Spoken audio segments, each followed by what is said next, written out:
Chapter 10 Mr. Pepper's Penguins Shadows. Next day, the picture of Mr. Pepper and Captain Cook appeared in the Stillwater Morning Chronicle with a paragraph about the house painter who had received a penguin by air express from Admiral Drake in the faraway Antarctic. Then the Associated Press picked up the story, and a week later, the photograph in Rada Grove could be seen in the Sunday edition, the most important newspaper in all of the large cities in the country. Naturally, the Peppers all felt very proud and happy. Captain Cook was not happy, however. He had suddenly ceased his gay exploring little walks about the house and would sit most of the day sulking in the refrigerator. Mrs. Pepper had removed all the stranger objects, leaving only the marbles and checkers, so that Captain Cook now had a nice, orderly little rookie. "He won't play with us any more," said Bill. "I tried to get some of my marbles from him, and he tried to bite me." "Naughty Captain Cook," said Janie. "Better leave him alone, children," said Mrs. Pepper. "He feels mopey, I guess."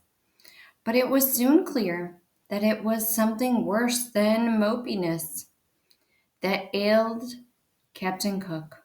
All day he would sit with his little white circled eyes staring out sadly from the refrigerator. His coat had lost its lovely glossy look.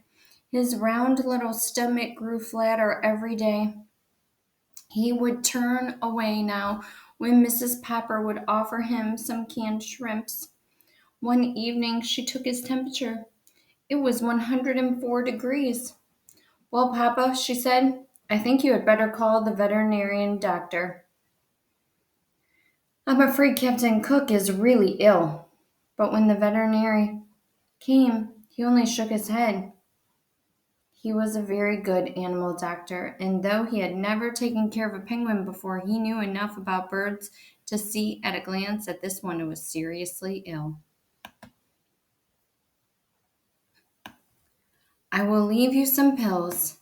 Give him one every hour. Then you can try feeding him on sherbet and wrapping him in ice packs. But I cannot give you any encouragement because I'm afraid it is a hopeless case. This kind of bird was never made for this climate, you know. I can see that you have taken good care of him, but an Antarctic penguin can't thrive in still water." That night the Peppers sat up all night, taking turns changing the ice packs. It was no use. In the morning, Mrs. Pepper took Captain Cook's temperature again. It had gone up to 105. Everyone was sympathetic. The reporter on the Morning Chronicle stopped in to inquire about the penguin. The neighbors brought in all sorts of broths and jellies to try to tempt the little fellow. Even Mrs. Callahan, who had never had a very high opinion of Captain Cook, made a lovely frozen custard for him. Nothing did any good. Captain Cook was too far gone. He slept all day now in heavy stupor, and everyone was saying that the end was not far away. All the Peppers had grown terribly fond of the funny, solemn little chap, and Mr. Pepper's heart was frozen with terror.